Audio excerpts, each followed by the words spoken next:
Welcome everyone to Catalista's The Beautiful Work Challenge on Birth Conversation. My name is Sabrina Azul, coming to you from the studios at Catalista Centrale.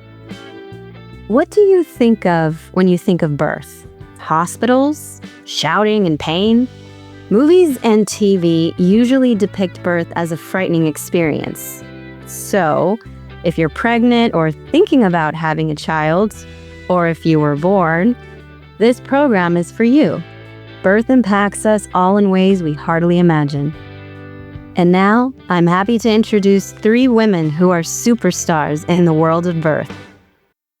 Betty Ann Davis has been a midwife for more than 48 years and a researcher in the social sciences and clinical epidemiology. She co-edited Birthing Models on the Human Rights Frontier, Sustainable Birth in Disruptive Times, and Birth Models That Work. Betty Ann is an international speaker, and she leads workshops and presentations focusing on breech birth and human rights.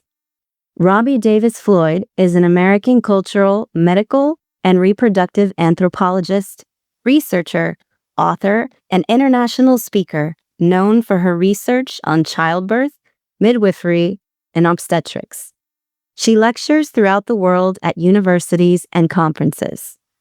Robbie has written and co-edited some 20 books, from Birth as an American Rite of Passage to Obstetric Violence and Systemic Disparities.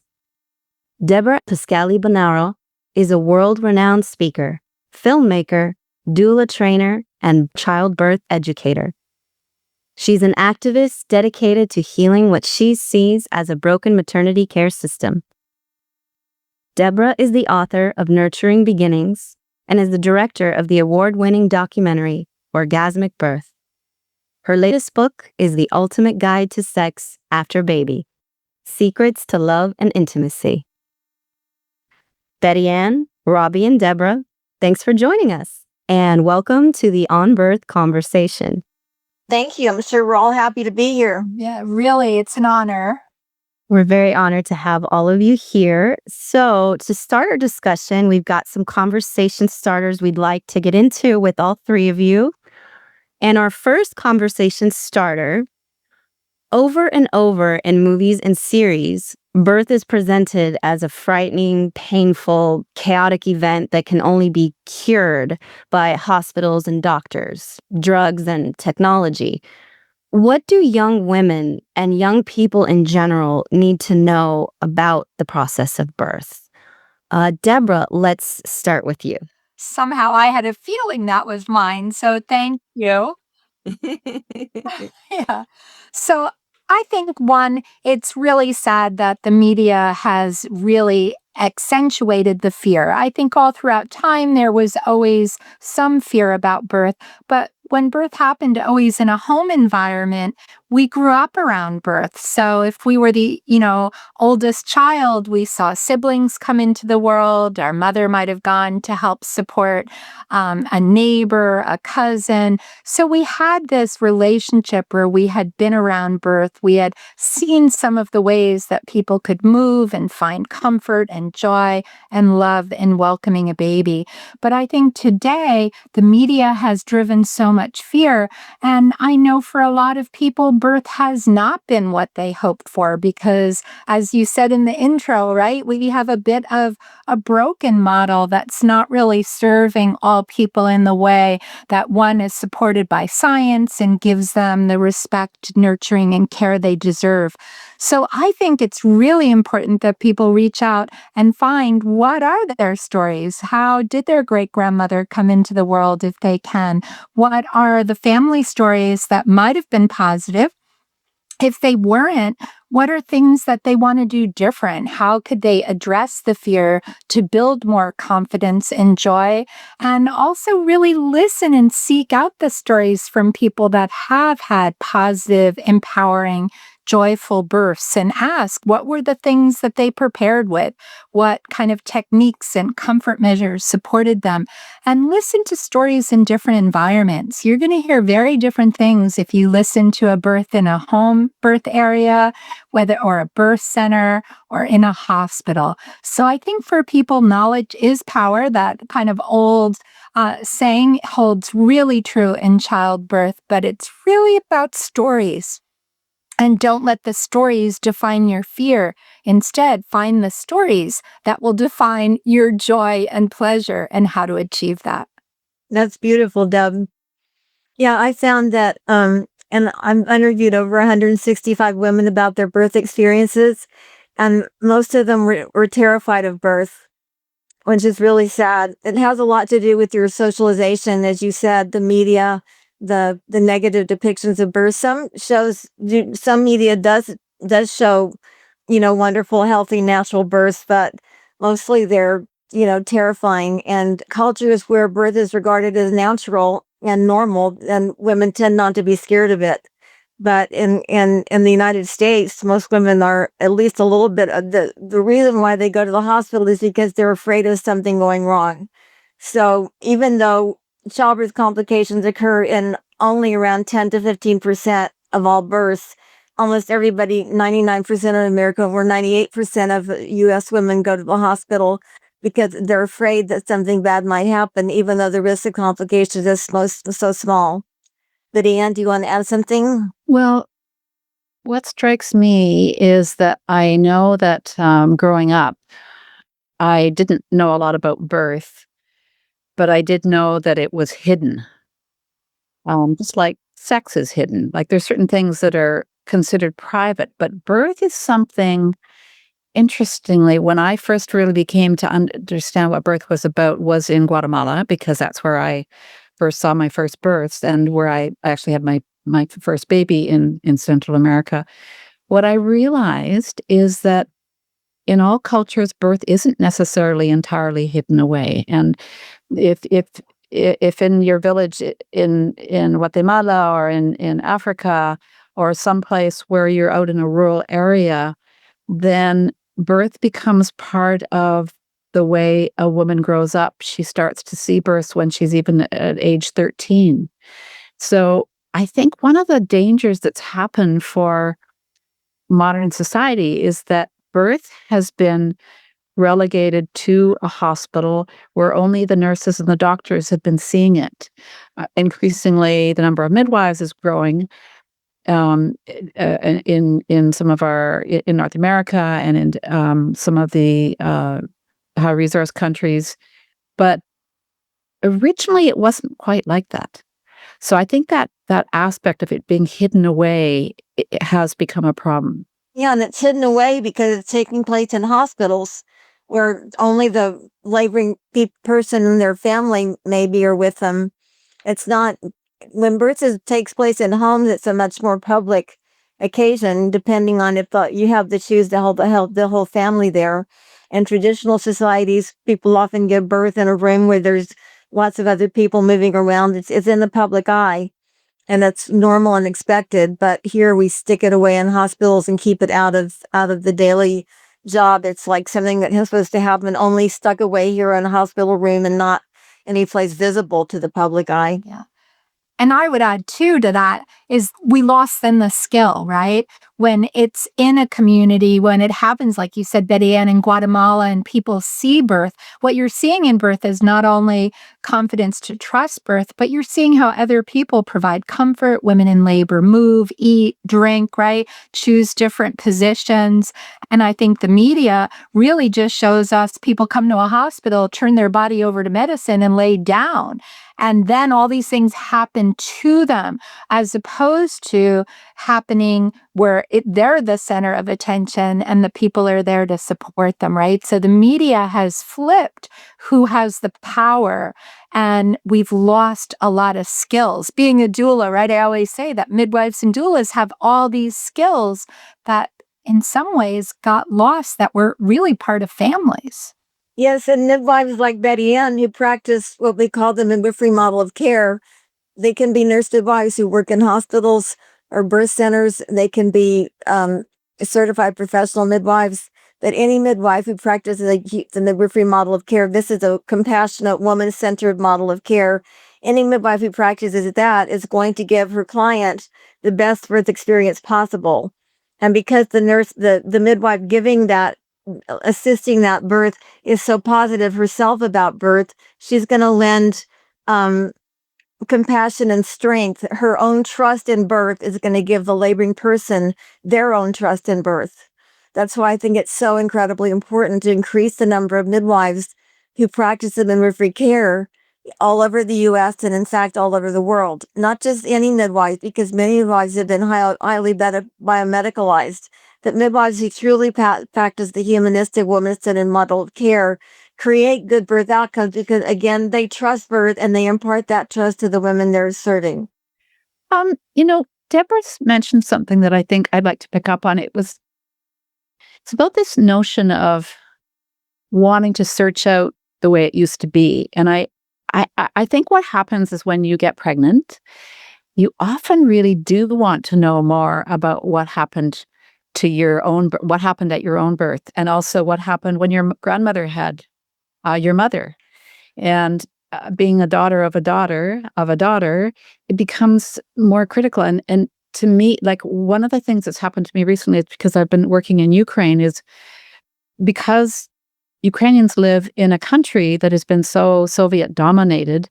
They created a whole system of birth that was very autocratic, very much created by a top-down approach, where the medical world and the world of Soviets was, this is how you do things, and you don't have any questions, you don't have any choice about that.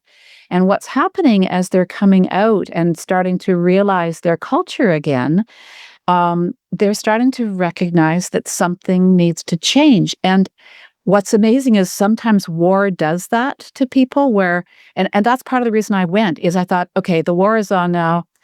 My grandparents actually were Ukrainian. And I thought, okay, this is the time when people are going to start thinking outside the box. I want to go and be there to witness that. And the irony is that in a place where people are having to have babies in bomb shelters, where over 1,000 health facilities and hospitals have now been bombed, women are starting to fear going to the hospital. And actually, a lot of women are starting to realize they can just do births on with someone who helps them at home. But the problem is that home birth is illegal in those countries. Yes, midwife Robin Lim, for example, she's the one who won the CNN Hero Award in 2001.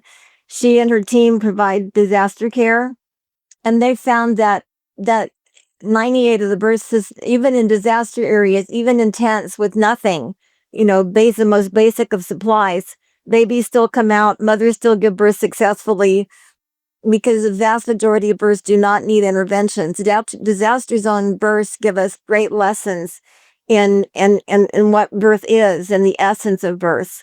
And I forgot to mention before that having a doula present, a doula like Deb, who's a marvelous doula as well as the best known doula trainer in the world, having a doula present increases your chances enormously of having a wonderful birth experience of whatever kind you want, whether you want an epidural or whether you don't.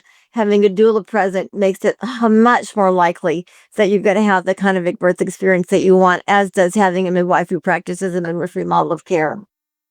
I love how you all made that connection of going back to how it was in the beginning and hearing the stories from your ancestors and grandmothers and great-grandmothers. And that was incredible. Thank you all. So our next conversation starter: what are some of the short-term and lifelong consequences for the mother and baby who experience the current system of birth protocols? And Betty Ann, we'll start with you on this one. Well, that's a very interesting conversation for me. Interesting because I saw my first birth really in Guatemala when I was there. And it happened just after an earthquake. I was asked to go up and help people up in the highlands. I had to learn how to pack a horse and go and just go and be with women having babies. And I was like 20 or so, and I didn't know anything. And they kept saying to me, "Eres tu comadrona?" I'd say, "No, I'm not a midwife, but I can help." And what I discovered is that, yes, those women really got that there's that you just do it. That's what you do. That's what you say. Like, I always just say that to women generally, just do what feels good. And so the question also becomes for me, what is natural and what does nature tell you? So having worked there for long enough, when I came up to North America, I discovered that there was this fellow by the name of Friedman who had made a decision to mathematically analyze 500 women whose charts he looked at, who had birthed around the area. He was at Columbia University. He wanted to plot them on a graph to see how long their labors were, right? So he did that. And then what happened is he didn't really intend it originally to be something that would limit women, but it started to be used across North America as what I called, I named straight line obstetrics, which is that you have to have the baby within a certain time frame. You have to go, you can't go past an hour or two at any given centimeter. And I started looking at that thinking, well, that's just not the way anybody births. And I just was surprised that anybody was imposing that. But we weren't needing to have that imposition because I was doing largely home births at the time. When I joined with the Midwives Alliance of North America, I started saying, why don't we create a database where we can actually look at that? So we collected over 12,000 births in a database with the midwives from across Canada and North America, at the States, even into Mexico. And I said, I bet you any money there's going to be places where you stop. Like at 5 centimeters, you're going to stop. And at 6 centimeters, you're going to stop. So we actually collected how many people stop and are much more than 2 hours at any given 1 centimeter. And we collected how often people do that more than once during their birth. And so we basically proved that people hit those plateaus and it's okay. It doesn't mean that the baby's going to die or that you have to fulfill the straight line obstetrics that had been created by this man who had this notion of doing this analysis. So that's just an example to me of how the protocols that have been imposed upon women, which, by the way, in 2018 was finally taken away by the World Health Organization, who realized that the Friedman curve is no longer something that you need to use. Like, imagine it took us about 70 years to get rid of that imposition. You realize that that's just not necessarily the way everybody works. Every woman has her own individual birth. And one other thing about protocols, almost always the protocols become more and more prohibitive, more and more restrictive. They almost always make it so that a woman, her belly's measuring either too small or too big. The baby's heart tone is too high or too low. She's peeing too much or not enough. It just goes on and on. She's going post-date or she's too premature. Premature is something we've got to look at, but being post-date, it's incredible how 10% of women are going to go to 42 weeks. And that's okay. It's so hard to help women, to encourage women that it's okay. Yes, there is in the literature some increased risk of stillborn. It's not that high. We've got to kind of start to think about the probabilities of all those things happening. Yeah. And I have to say, Betty, and I love how you put that. And as a midwife, I want to say, like, I'm a doula, so I see it in different terms too. I agree with you 100% on everything you said.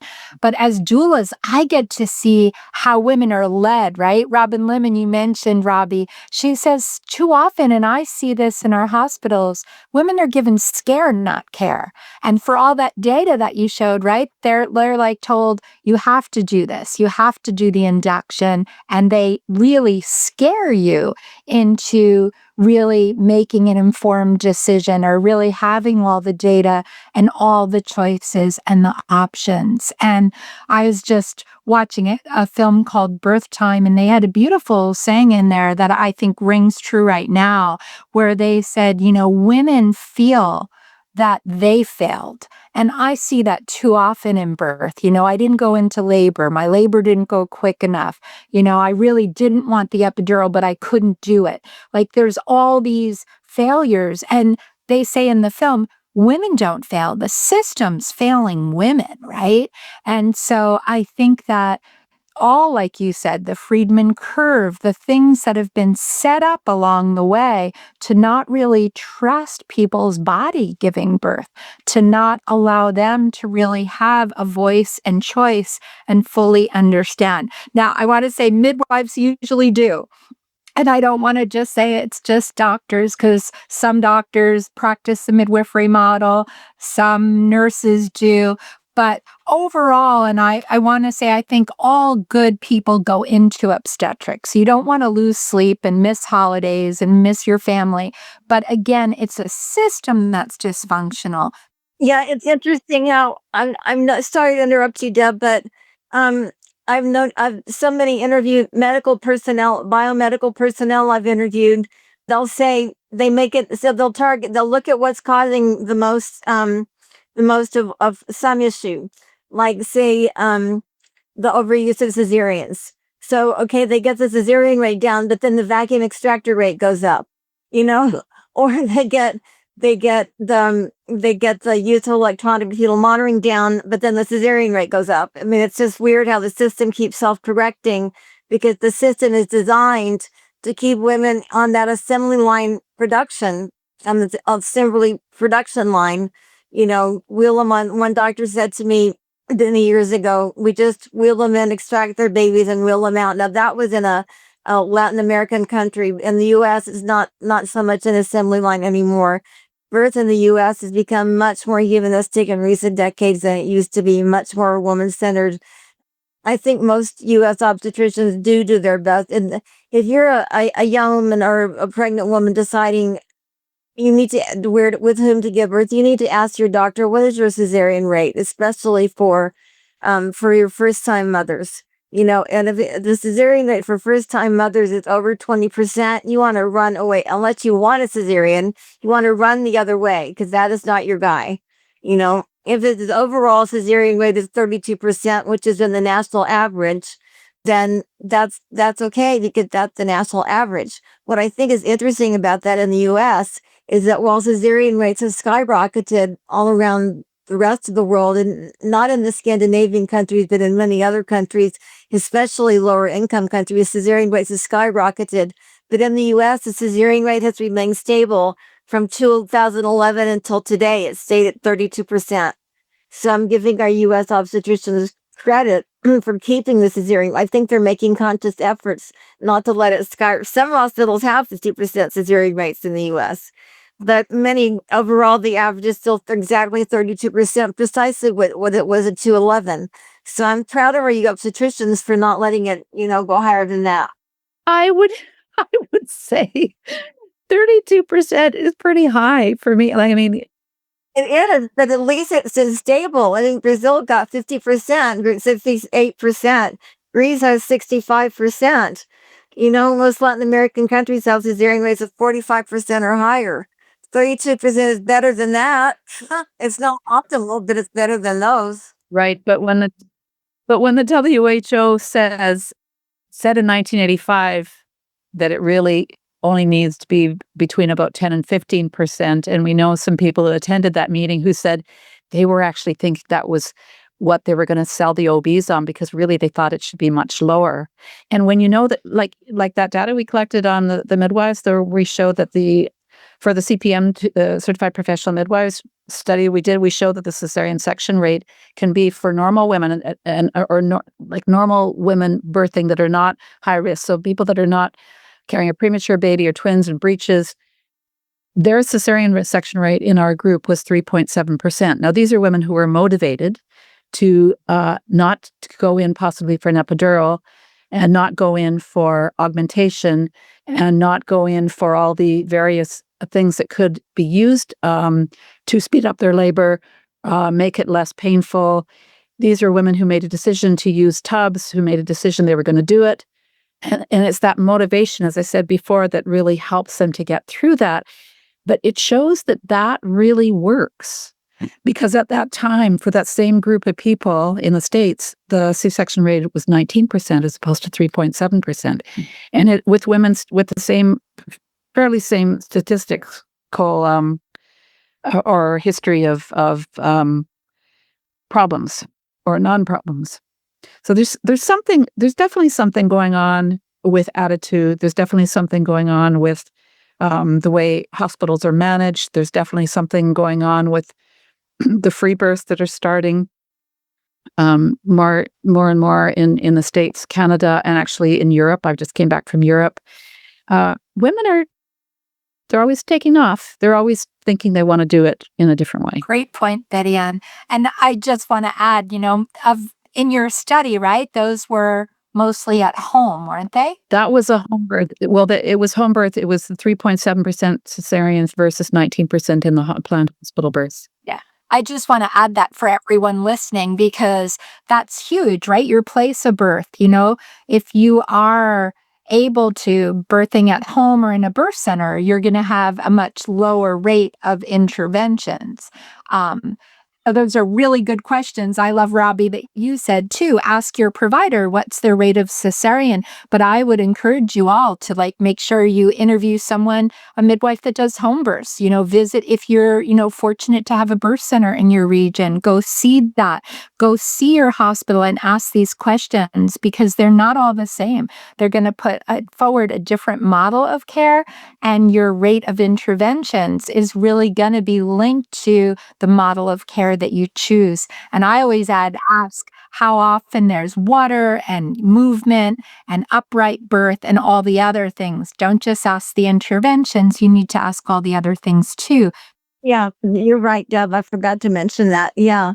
Especially even if you're terrified of birth and really think you want to be in the hospital, it's good. It would be very good to go visit birth centers in your area, because they're so different. They're so unistic. They're so holistic. There's big tubs with water available. Of course, there's no epidurals in birth centers. So if you want an epidural, go to the hospital. I would have one thing to say about epidurals. If you truly want an epidural, if you can possibly wait until you're 6 centimeters dilated before you get it, epidurals, when given too early in labor, can slow labor down significantly and make your labor last a lot longer. But if you wait 6 centimeters, so up to 5 centimeters is known as latent or early labor. And after from 6 centimeters on is active labor, which proceeds much more quickly than does earlier latent labor.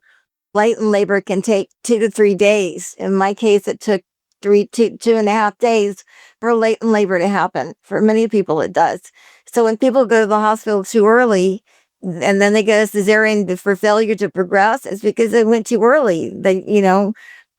Once 6 centimeters is hit, labor provides much more rapidly. So if you do want an epidural, by all means have one, but try your best not to have it till 6 centimeters so your labor won't be slowed. And then you'll likely have a much better birth experience overall. Robbie, you've just brought up something really important, and that is... Oh, I said something important. Oh my God, I put a shock. This thing about latent phases, because at one point when we were really very carefully, we're still doing it actually in the hospitals in Canada, and this program is starting to go into the States. There's this program called More OB, which was a program that was developed in order... Partly it was developed because as midwives were coming into the legislation like 30 years ago in Canada, the OBs and the hospital administrators realized we were going to have some problems, a bit of a clash possibly with these renegade midwives who've been doing home births, trying to fit into the hospital system. So they said, okay, we're going to put the OBs and the nurses and the midwives together in the same room. They're going to have a workshop together, and they're going to look at the actual research. Because this was happening at a time when people were starting to look at actual research, as opposed to depending on the old boys club, Williams obstetrics opinion about what should be done in birth. And when they did that, what was amazing is one of the most hot topics was length of labor and how it should be managed. But wonderfully, from the research, we discovered, and we actually had, I remember this little card that we used to say, the worst place for a woman to be in early labor is in the hospital. That's right. Because what happens is everybody wants to, she's been sitting here waiting and she's not really going anywhere. We should just give her oxytocin. She'll get the show on the road. And what happens is if you start to do augmentation at that point, it's a really dangerous time to do it because your body is still trying to figure out how to get the cervix narrow. It's trying to efface it. It's trying to get not dilate it yet necessarily, but trying to make it shorter. And I thought it was so great that the OBs were coming around on that at that time. So we've come a long way, actually. And when your own American College of Obstetrics and Gynecology decided to say that labor does not start until 6 centimeters, in Canada up here, we were just rejoicing, going, oh my goodness, they've seen the light. It's great. Yeah, there are some hospitals that don't admit laboring people until they are at 6 centimeters because they know that early admission just causes more interventions. And those hospitals, which are few in the U.S., have very low cesarean rates. I also want to mention, addition to early or late in labor versus active labor, I also want to mention what Sheila Kissinger, she was a famous British anthropologist and childbirth educator. She called it the rest and be thankful stage of labor. And that is when your cervix gets to 10 centimeters, the nurses immediately start exhorting you, yelling at you, push, or attempting to push. No. The uterus needs to down. The baby has descended, right? It's getting down, going down. The uterus is still up here. So it takes time for the uterine muscles to descend and push the baby down, and out. So after you get to 10 centimeters, often labor can stop completely for up to half an hour. And you get to rest and be thankful if you're left alone and if your practitioner trusts the process. The 90% of labor and delivery nurses are going to be going, push, come on, push. And you're straining and you don't have the urge to push. So my advice on that is never push if you don't feel the urge to push. Wait till your body feels the urge. And once it feels the urge, then just flow with that. Let that force and energy rush through you. And then you'll push out much more easily. But if you try and force yourself, that's counterproductive, extremely counterproductive. The other thing that I remember, I'm not sure that the midwives do this as much as we used to do it. I'm still practicing here. I'm doing fewer births. I'm doing the daughters of the daughters. That's a lovely thing to do when you're a doula or a midwife and you've been in the same community for quite a while. But one of the things we used to do is sometimes their labor would just stop. And hasn't happened to me for a long time. I did have one, it was about 3 or 4 hours. I just did the daughter of one of the midwives one of the women whom I've attended like 30 years ago. Her daughter came to me and she had a terribly long labor. Her mother, fortunately, was a doula and she came and we had like a 3-day labor. But I did with her something we used to do quite a bit. And that is if your labor stops or you're not going very far and you're not going very far fast, I just leave all my equipment at the house and leave and say, okay, when things pick up again, call me back. And I did that. This particular birth actually was happening at the time of the eclipse. When the eclipse happened, she went into better labor. I think that those natural events, natural things like you're really wanting your mother to be there and she's not there and she's in Seattle taking a plane to see you and you're not going to really go into labor until she's there because you don't feel comfortable. Those things are so real with women in labor. And so natural events that aren't necessarily social events also seem to have a play in birth. Absolutely. I'll use one of my births as an example. I gave birth by cesarean the first time and was a home birth the second time, a home VBAC, an HBAC. And I went into labor and I thought it was real labor. I'm having contractions, I'm moaning, I'm groaning, and the midwives are like laughing at me. And I'm like, what's so funny? And they're like, this is early labor. This is nothing. You're not even 4 centimeters. I mean, like get over yourself, right? And on the second day, they pack up and go home. And I'm like, where are you going? And they're like, well, you're still in early labor. And so we're going home because we need to take care of our kids. We're not going to sit here and babysit you. You've got a doula here. You can handle it. So sure enough, on the second day, my labor stopped completely for like 6 hours. And I got to sleep and eat and have a great time with my friends. And a massage therapist came over and gave me a massage. And after the massage, labor picked up a little bit. And all night long, I had intermittent contractions every 10 minutes or so. So I was able to get a lot of sleep. And then on the morning of the third day, which is a Friday, I woke up and I got up. I was still having contractions every 10 minutes. I got up and I'd get in the hot tub that was all ready for me.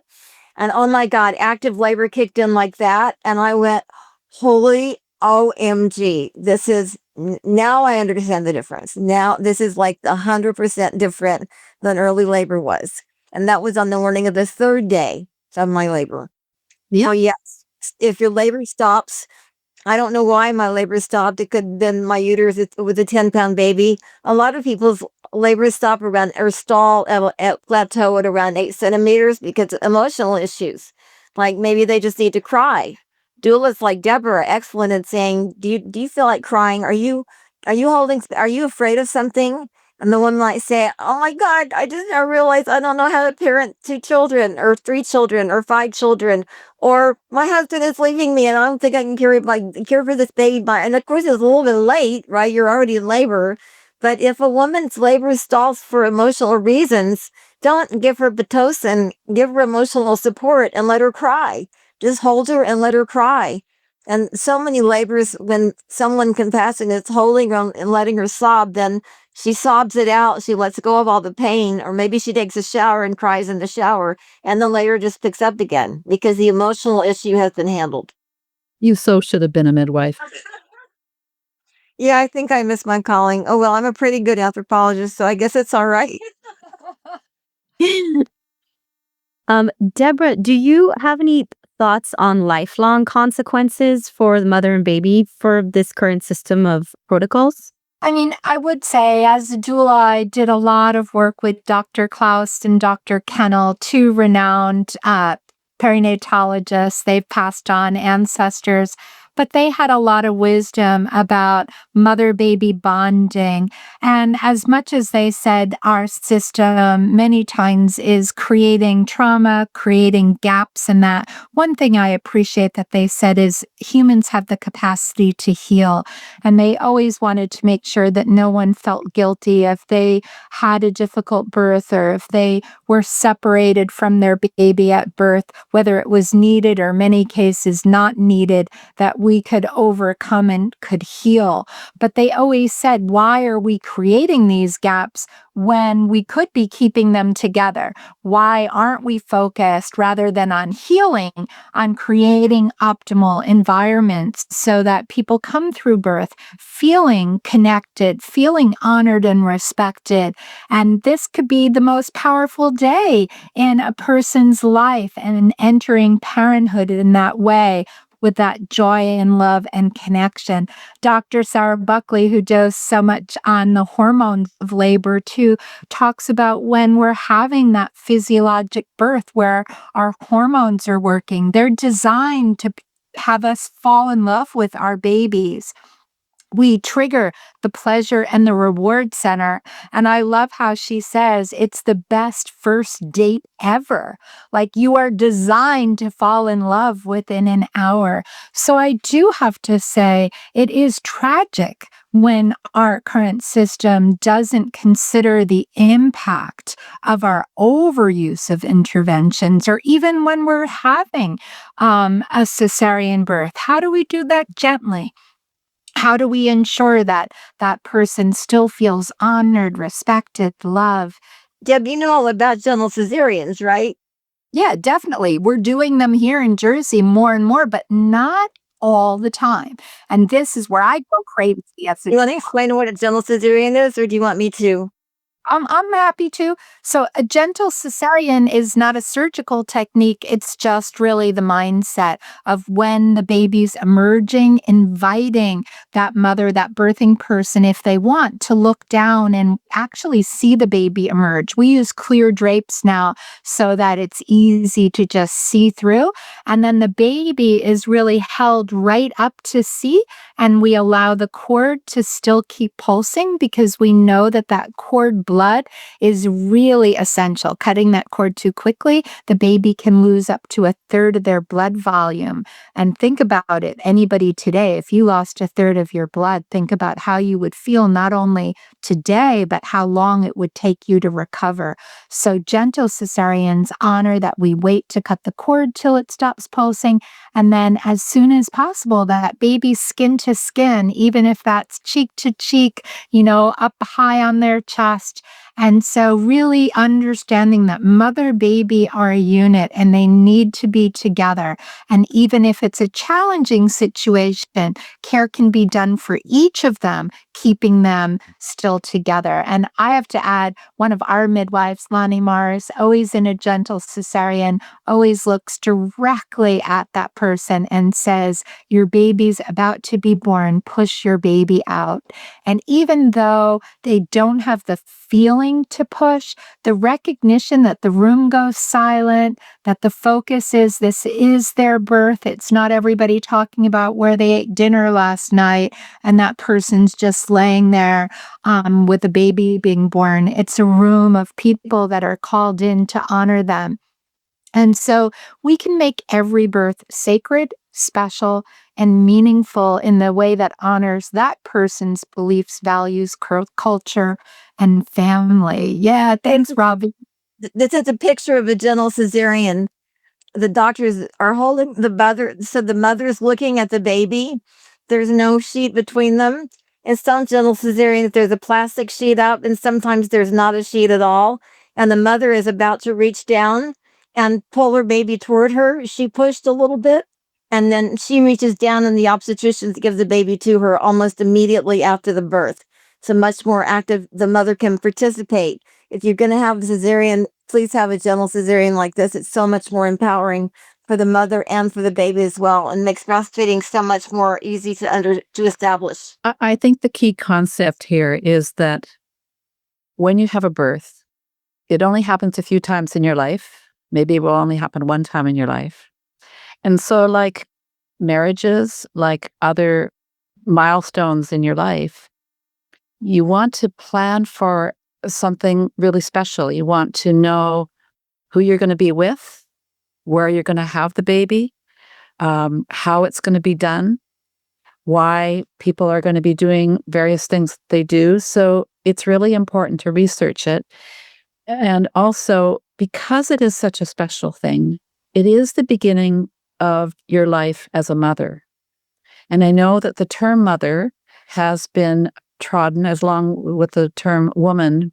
And I have some concern about that, not just as an older midwife, but I've worked in a lot of cultures where if you don't continue to use the word women, we're handing up on a platter the ability for us to claim our rightful place in a society that might be thinking more and more that it's not something we necessarily should be cultivating. But I think that the idea of marriage tradition, whether or not you get married doesn't matter to me. But I think the idea of wanting to be connected to society, to the family, to nature is a really important piece.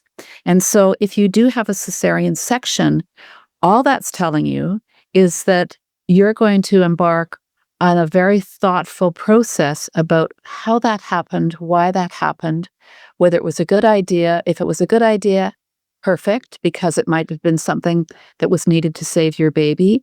But if it didn't happen for a good reason, you're going to start to really question a lot of things that you need to question. And it will help you to question all the things that occur to your baby as the baby's growing up. And those pieces that we take from each experience we have in life and what we do with them is what is most important and what makes us good parents.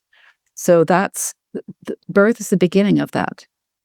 Thank you, Betty Ann. You're all making, really bringing out the beauty in birth here.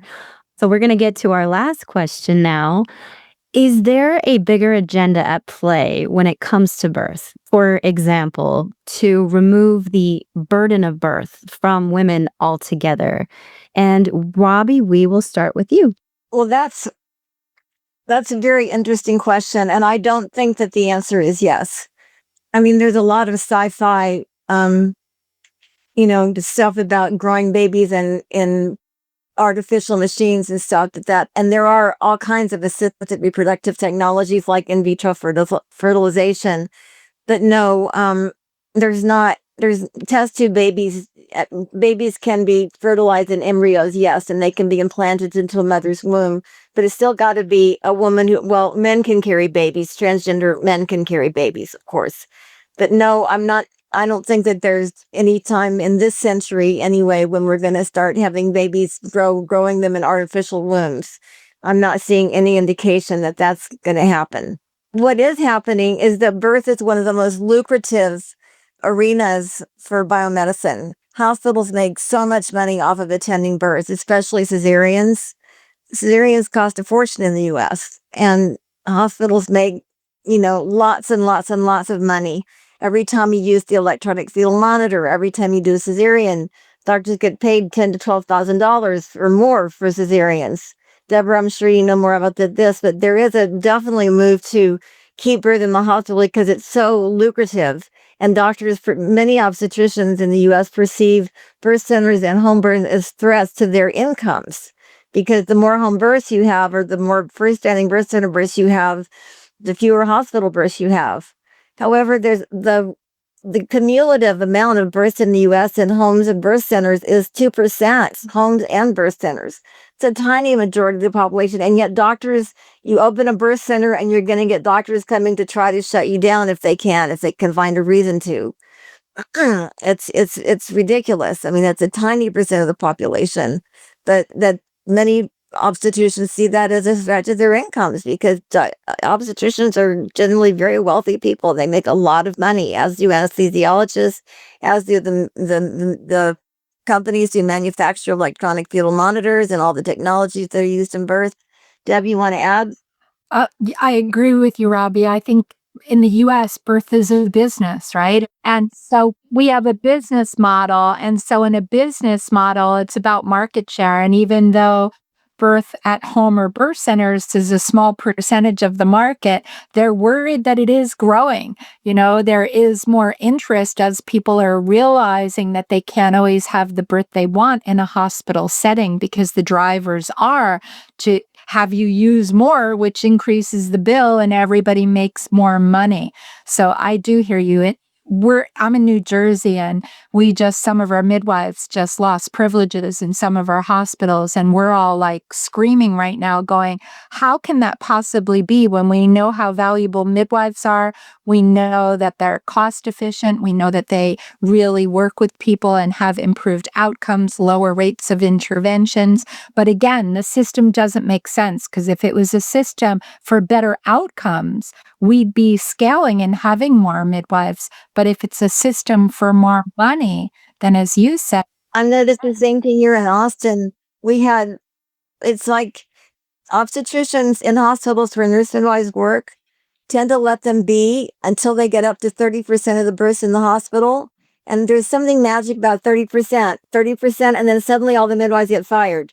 Because the obstetricians go, my God, they're at 30%. That's a third of our births. We can't let that happen. We're losing money. And then they fire all the midwives, who have much better outcomes and who save hospitals many thousands of dollars, and insurance companies many thousands of dollars. But they cost doctors money. So that's why doctors, some doctors love working with midwives, but many doctors resent them and consider them to be financial competitors. Well, that's part of the reason why in Canada, 35 years or so ago, we had people looking at reproductive rights.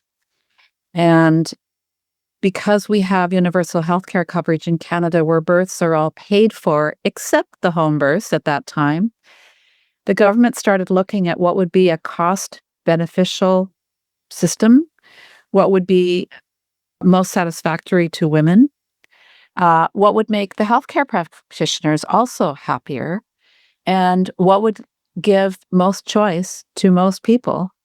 And it became a system where you have midwives and physicians, where you try to create a situation where women can feel more and more comforted by being in places that are not tertiary care settings, where these high-level hospitals, where management is shown to actually be a social determinant of whether or not you're going to have more intervention. Because if you're in a tertiary care setting, even if you're having a normal birth, the likelihood of you having more intervention is going to be higher. And they just decided to recognize midwives, but also to make sure that we were required by law not just to offer hospital birth, but to offer home birth to every woman. What that means, and every birthing person. What that means is that I get paid for home births, I get paid for hospital births, I get paid for birth center births, and I am required by law to tell women about all those different places where they can have their babies. We just had a birth not that long ago in a teepee here, because I had an Indigenous couple that really wanted to go back to traditions that they were studying, that they were feeling closer to. And although my practice partner said, "You're going to do what? You're going to have a teepee birth, Betty Ann, there's going to be no plumbing and electricity where they are. What are we going to do?" I said, "Well, we don't have to have a plug in a hot water, an electric blanket for the baby. We can have a hot water bottle like we used to. The ambulance can get there by showing them where it's going to be." It was in the middle of a huge 150-acre farm that's actually in the city center. Well, not city center, but near the city. And it was a lovely birth because the couple really felt that the mother felt really wonderfully at home in this teepee. It was during the month of November. We didn't realize she was going to give birth 2 weeks late. And so she ended up having the baby on the first snowfall of that November. And it was talking about the media.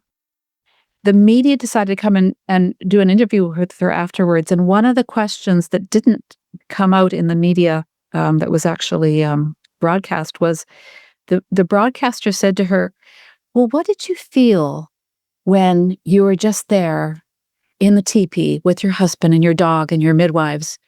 What did you feel about what it was like, just you against nature?" And the mother immediately said, "Well, I kind of thought it was like me with nature." I thought it was so great. It was such a good comeback. And she also talked about being in the teepee. And there's there's a hole in the top of the teepee. And she looked over and she saw the crows fly overhead. And she said, "That was my sign that I knew that nature is with me and I could do this." And so I think that there's something to that, tapping into that. There's something really, really important about that. That we need to tap into. I think all women should try to tap into that natural thing. It's very difficult to do that in a hospital setting, but we could try. What a beautiful story. I love that, Betty Ann. It was lovely, Betty Ann. Thank you. I could listen to all of your stories for hours. They're just so incredible and We could tell them to you for hours. I really appreciate all of your insights and learned so much in this short time. But is there anything else that any of you would like to add to this conversation? Anything?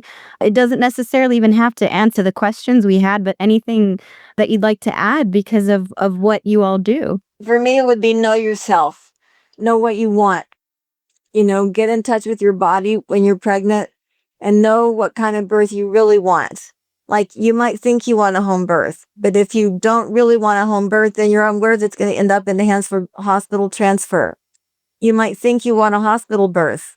If you don't really want a hospital birth, then you're going to end up giving birth at home accidentally, or not, or be miserable in the hospital. So I think the most important thing for a woman to do is to know yourself. Is your fear so great that you need to be in the hospital for birth because you'd be too terrified to be able to enjoy giving birth at home? Or is your fear of the hospital greater than your fear of home? I mean, just know yourself and know your body's strengths and limitations, and then trust. Trust in birth, trust in the baby, trust in your intuitive processes. and if you choose to have a natural birth, then the best advice is to flow with it. For example, there was this book called Water Dancer that Jonathan Levin wrote many years ago.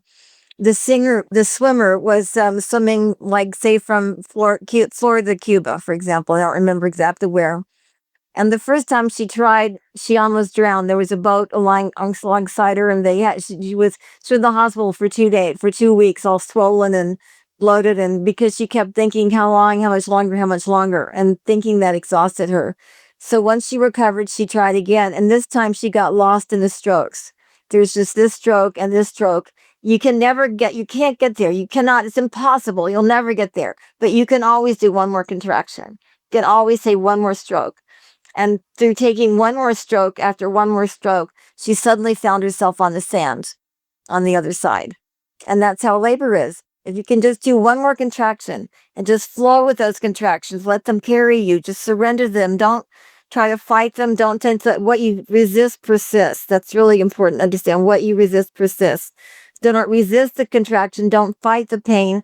Open up and let go into it. Surrender into it.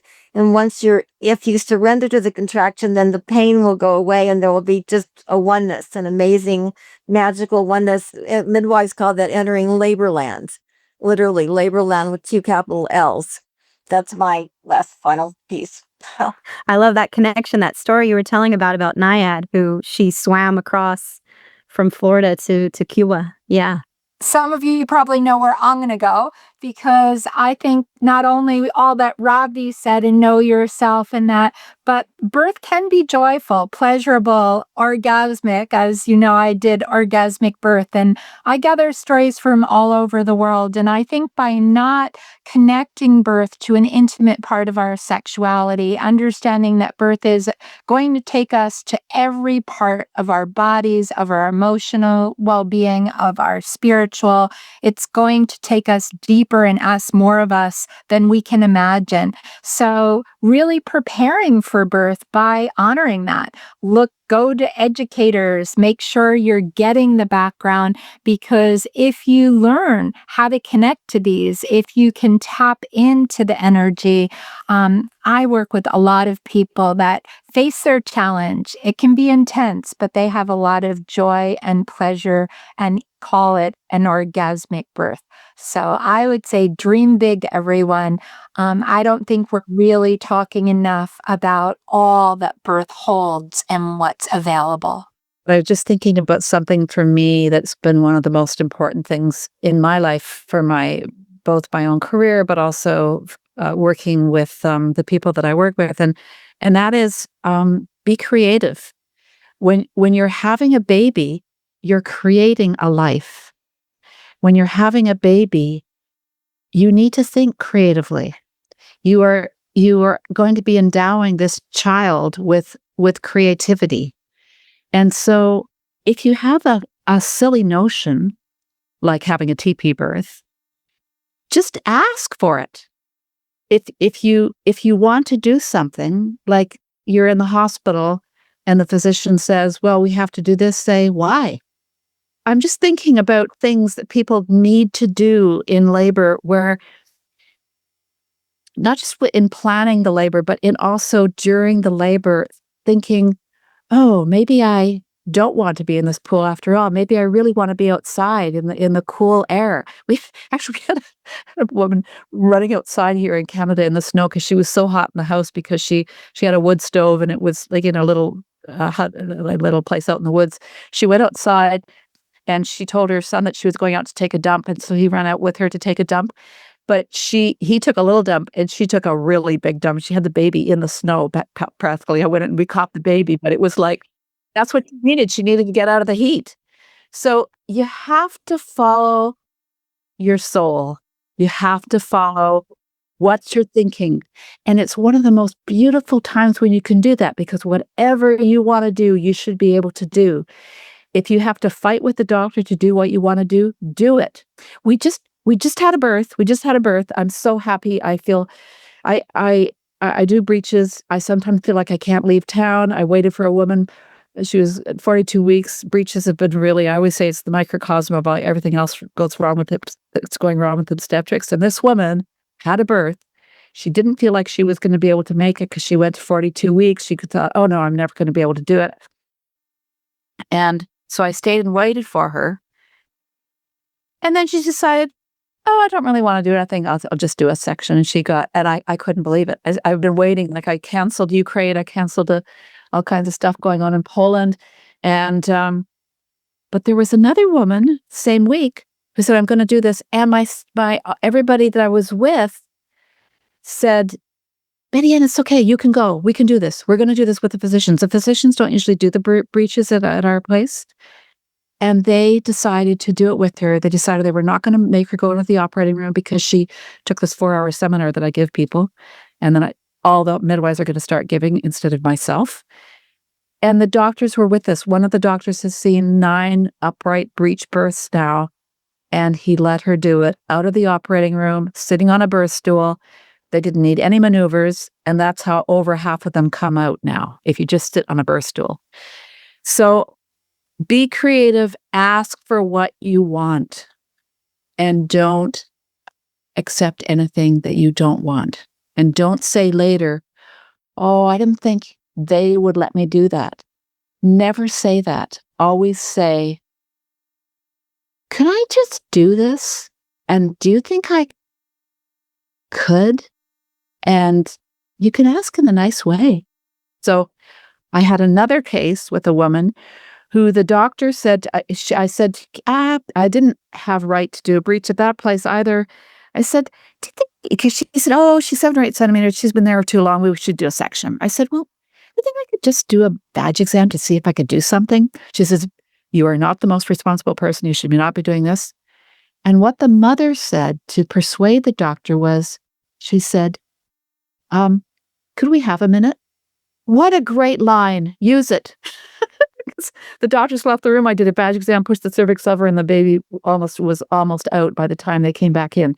So, yeah, be creative. Yeah.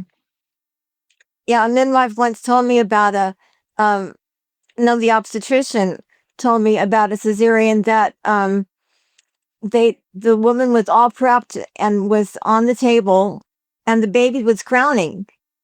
And the obstetrician went ahead and did the cesarean. Oh, no. And he was like, why did I do that? The baby was crowning. Why? And why she did that, because it was what I call the ritual train. The cesarean's all set up. The mother's got her epidural. She's, everything's ready. So she just kind of went on autopilot and did a completely unnecessary cesarean. After that, she cried for 2 weeks. She was so mad at herself for having unnecessarily, ruined this woman's birth. The woman was crying because she had won a cesarean. And there she was, and the baby's crowning, and the doctor just does a cesarean anyway. That shows the power of many obstetrician socialization into, it has to be a cesarean. That's a sad note to end on. So I want to end on a happier note by saying that what I was talking about, surrender, came from my own personal experience, because during my home birth with my son, I did that. I dove onto my bed face first. It looked so appealing. I just kind of dove down into it first, and this miracle happened. And the miracle was that suddenly everything fell away, and it was suddenly like I stopped fighting the pain. For 3 days, I have been dancing with it, chanting with it, singing with it, talking to it, trying to do something about it. And suddenly I let go, and I said, take me, I'm yours. I mean, literally, I said to the pain, take me, I'm yours. In that moment of total surrender, the pain was gone, and I was floating above my body, like 4 feet up in the air, looking down at my body, and I was in utter, complete, and total bliss.